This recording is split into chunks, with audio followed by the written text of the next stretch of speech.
Hello. And I'm going to talk a little bit today. I don't do these very often, but I thought I would jump in on this. Since I'm a big sports fan, I love hockey. I have just books on sports, history on sports. It's just a great combination I like.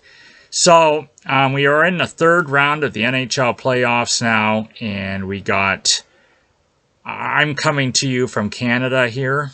We got three teams from the South in the Final Four, Southern U.S., and then we got a Canadian team, which really peeves me off. I'm so sick and tired of the Southern dominance in this hockey league because it is a Canadian sport and Canadian teams are just outnumbered. We have, dumb places winning the Stanley Cup, in my opinion. Florida, Vegas, Southern teams, let's put it that way. But anyway, that's not what I really want to get into in terms of my topic. What I do want to talk to you today about is a team here in Canada that is just got a horrible reputation on them right now. And that team is from Toronto, the Toronto Maple Leafs. So, I just wanted to kind of share a lot of my thoughts on this franchise and go over a little bit of their recent history, which is absolutely horrible. So yeah, bear me the time and bear me the appetite to do that here today. And again, I thank anybody who is watching this video. Appreciate it. And I hope you also, can leave comments on what you think you would do and kind of what you think the next steps should be for this franchise. I'd love to read them. I'd love to hear about them. So let me just go over quickly what's happened, recently anyway. So this was a team that, just lost to the defending Stanley Cup champions in 7 games in the second round, the Florida Panthers. And this is a team that took them to 7 games. And everybody's going to say, this is some of the narrative you're going to hear about Toronto. Oh, wow, we took the defending Stanley Cup champions to 7 games. Boy, we were this close. We came further than we ever have come in the last 10 years, which is true. They've made the second round 2 times in this amount of time. And it's 2 games closer than they came the last time. But still, it's still what it is. And sure, okay, you took the defending Stanley Cup champions to 7 games. But you also need to remember that this is a team that was up 2-0 in the series. Toronto won the first 2 games in this series. And then they won them in Toronto. Then they went to Florida. And in Florida, they played a very good Game 3. And again, Toronto led Game 3 2-0 and 3-1. They had 2-2-goal leads in that game in Game 3. And then they choked. They blew it. They let Florida come back into the game, lost the game in overtime, which honestly, for me, I think that was the turning point of the series. It absolutely was. As soon as that happened, it was like Toronto just started to kind of shake a bit, and they started to go into a little bit of a nervousness and go, oh no, we should have had that game, and now, oh my goodness, they're in the series. And that's kind of what it looks like they did to me. So you could say all you want about taking the defending Stanley Cup champions to 7 games, but you took them to 7 games when you had a 2-0 lead in this series. Nothing to be proud of. And then Florida tied the series, and then in games 5 and 7, both games on home ice for Toronto, they came out with absolutely no desire, no effort, and they got absolutely butt walloped in those games. 6-1 in both games, a combined score of 12-2. So sure, I mean, I think those are excuses, those narratives, because again, they just, sure, if you weren't up 2-0 in the series, you kind of came back from maybe a deficit, fought a bit, got it to a seventh game, got it even to a one-goal game in the seventh game, overtime. At least there's some fight there. But they had no fight at all. They had no ambition. They had no, what would be the word? They had no passion. They didn't care. And, let's go back over the history of this era of Toronto Maple Leaf history. Because they built this team back in, even say 2014, to be honest. 2015, some of these pieces started to come into place. But they got 4 core players who are supposed to be generational superstars, skilled, talented players, and these are the guys that are leading the team. Well, there's 5 actually. There's 4 on up front, and then you can count one of the defensemen who has been here longer than anybody, and again is supposed to be carrying the leadership on this team. But let me just go over, I'm just going to go over their history a bit, and then we'll go into specifics about this team. So 2016-17, I don't know if you can really count that year. I don't think you can count that year because it's just, you can't. This was a team that got into the playoffs as a very young team, a team that many people didn't think would be in the playoffs that year, and they played the top team in Washington, gave them a fight. They actually fought. I think they gave more of a fight in that series than they have in further series, but they gave them a fight, and they were just too young, too inexperienced, and Washington won the series in 6. Now we go to 2017-18, where they played the Boston Bruins. Boston appears in this history a lot. First meeting with Boston in this era, and this was a team that had, the problem with this team is they had bad goaltending. Well, they didn't have bad goaltending, but they had goaltending that didn't stop the save that needed to be made. And they gave up a lot of goals. Defense, horrible. Because it was evident, as it went to 7 games with Boston first round, Frederik Andersen was a goaltender. They had a 4-3 lead going into the third period. The Leafs lost 7-4. They just completely disintegrated defensively in the third period. Next year, 18-19, they play Boston again. So, familiar theme. This year, they're more experienced. They brought more depth in. This is the first year they had John Tavares. They signed him to a huge contract in the offseason to go along with their other 3 players of Auston Matthews, William Nylander, and Mitchell Marner, who, just take this in, this has been a big problem for this team from the get-go. But these core 4 players, make $50 million on this team. Take up more than half the salary cap. Well, I guess it's a little less than half now.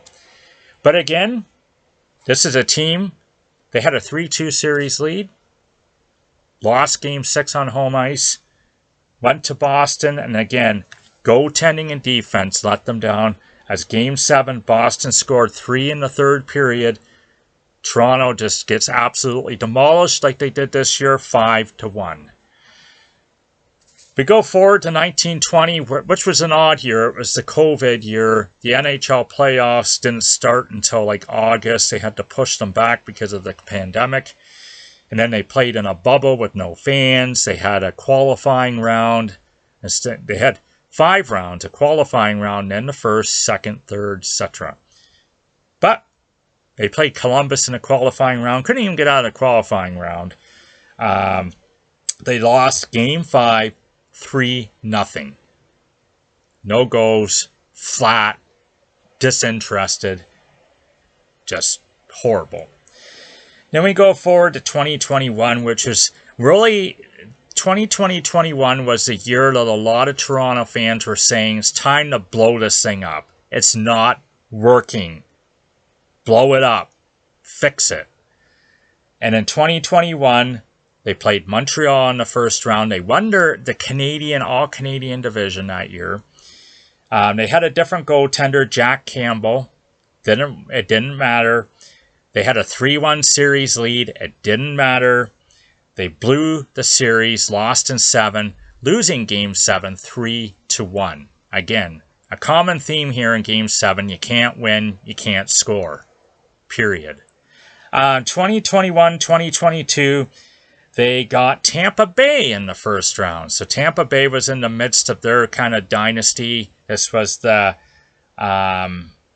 this was the third year. This was the third year that in a row they made the Stanley Cup final that year. 2-time defending Stanley Cup champions. And again, they had them. They absolutely had them. They had a 3-2 series lead on them. Had a 3-2 lead in Game 6 after 2 periods. Lost Game 6 in overtime. Lost Game 7 on home ice. By a score of 2-1. Again, 1 goal, no wins. Here's the theme, right? And then let's just go back up to the previous years here. 2022-2023. New goaltender in that again. Ilya Samsonov, who again wasn't the greatest goaltender. I mean, he was good at times, but then again, he let in the stinker. He let in the bad goal.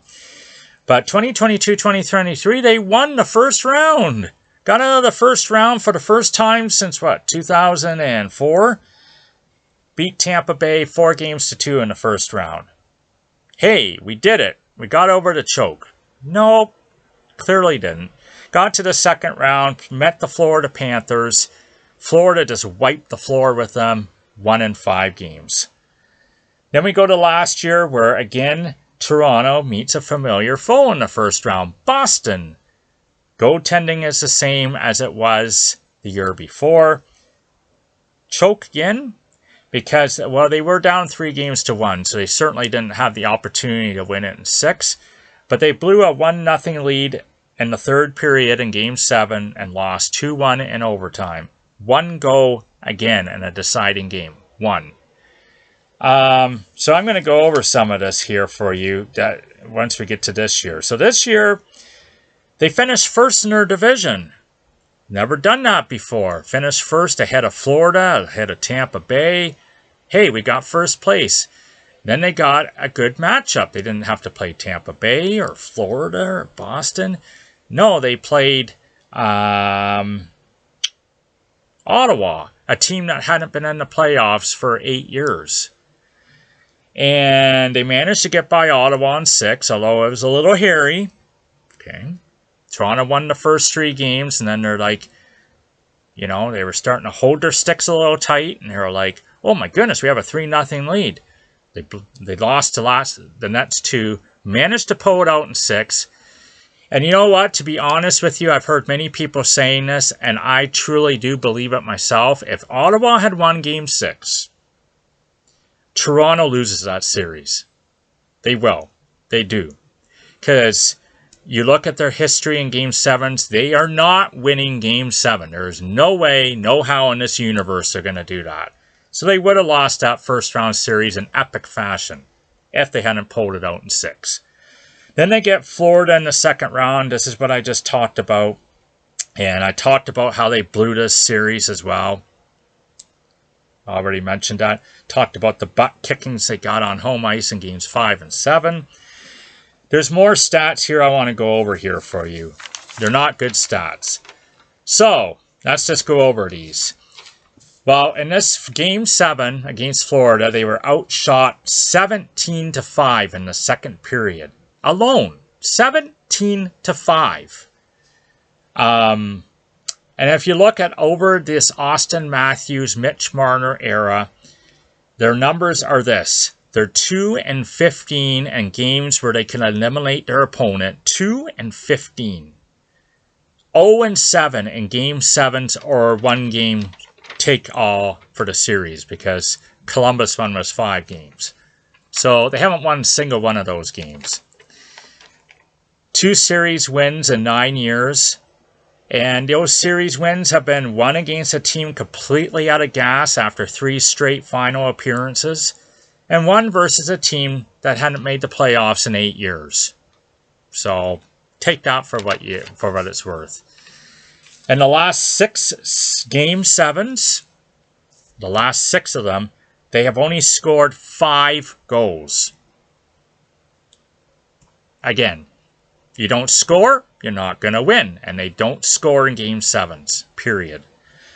Let's take a look at some of these core 4 in specific, shall we? Because these are fantastic numbers too.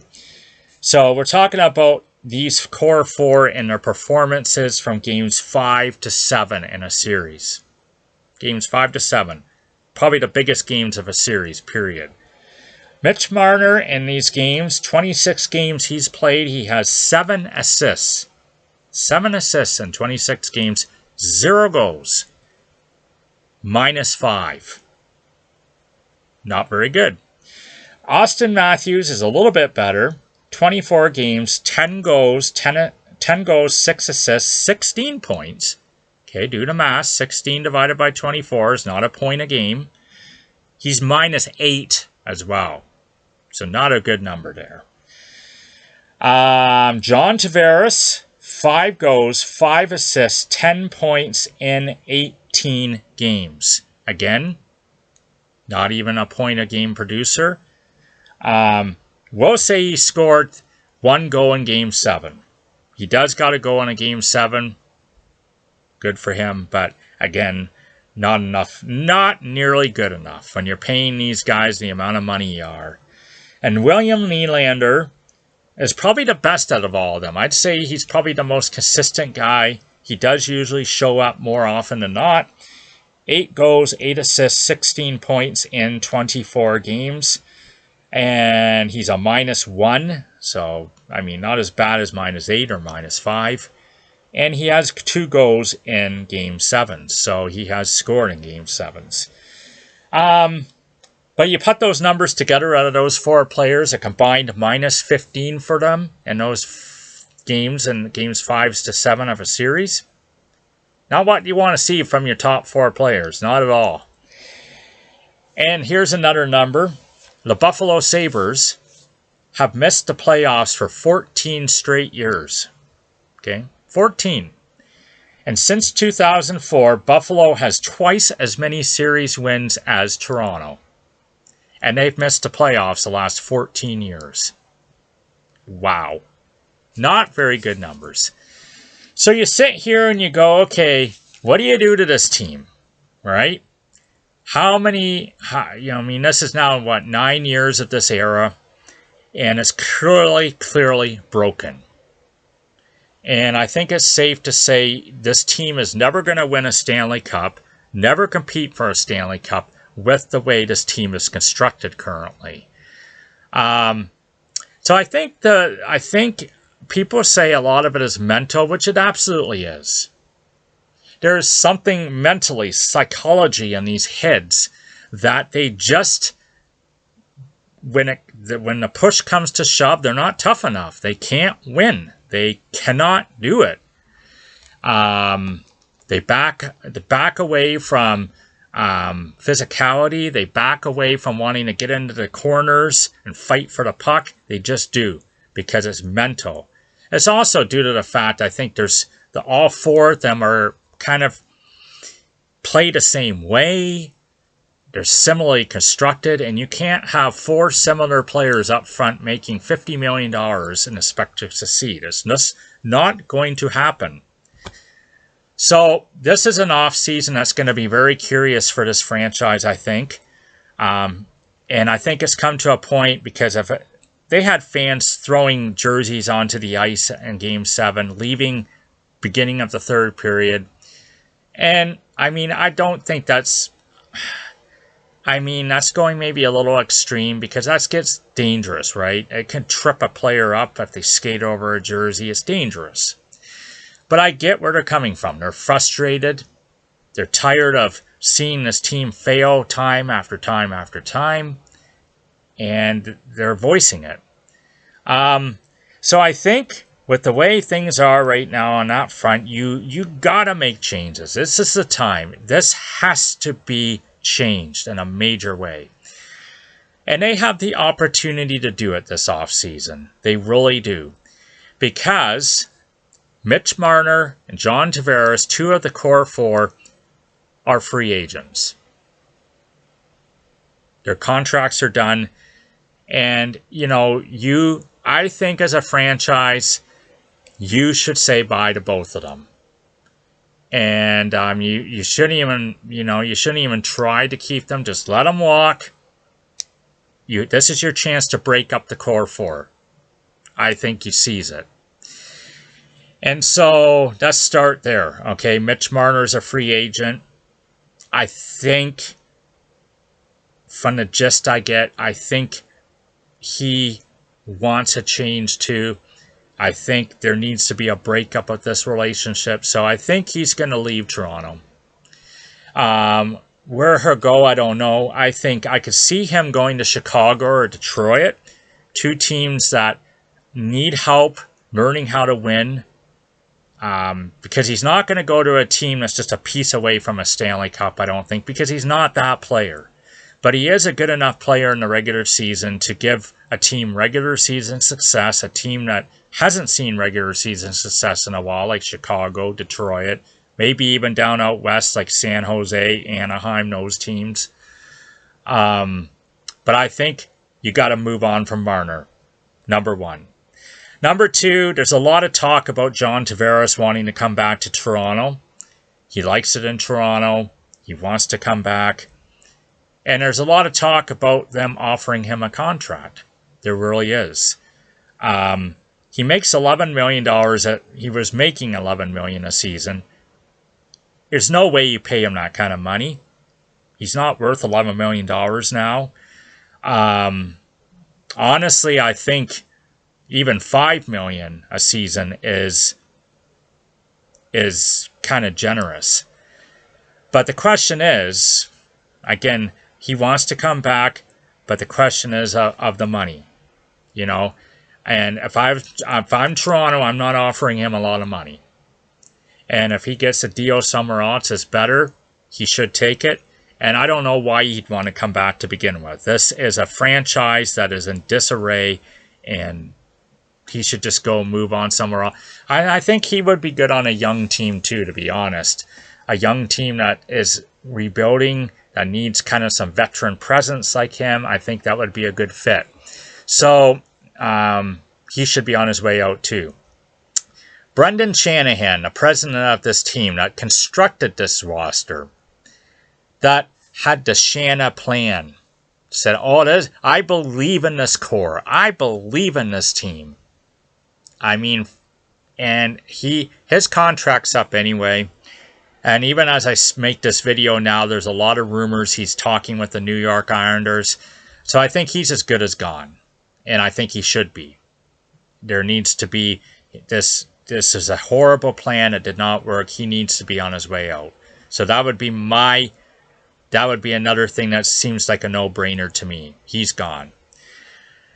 So now you're left with, okay, so, you do those moves. You still got 2 of the core 4, or 3 if you count Morgan Riley on defense. You consider Auston Matthews? I think you do. Now, the problem with Auston Matthews is he's the captain. I don't know why he is. He's a horrible choice for a captain, but he is. And he has a no-trade clause, so he's not probably going to waive it.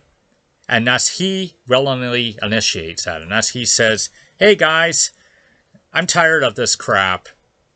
And I don't think he is. They don't seem like the they don't seem like the way they fail that they're tired of losing. So I doubt very much he would initiate that.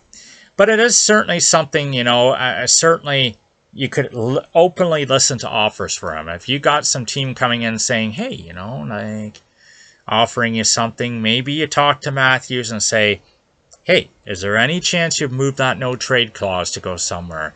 We got a couple of suitors here. You interested in going to teams like that? But very likely he's staying. Very likely William Nylander, again, due to the fact that he has the contract, he'll be staying. William Nylander isn't a bad player as far as I'm concerned. So I think that'd be fine for him to stick around. I guess you got to be careful if you're Toronto, right? Because there's that balance, right? I don't think fans are going to accept a poor team in the regular season and not be anywhere close to the playoffs. You need to have a team that can make the playoffs, but you also need to have a team that can win in the playoffs. And there's two big differences with that, right? So, yeah, they have to be careful, and that's why I don't think you're going to see them just blowing everything up. But John Tavares should be on his way out. Should just part ways with him, part ways with Mitch Marner. And I would look at Morgan Rielly, too. Again, I think he has a no-trade clause. They give these no-trade clauses away to them like candy, right? And it's ridiculous that they do. But I think, again, he's one you have a discussion with. And, I think he's more of a likely candidate to possibly consider being traded. And, again,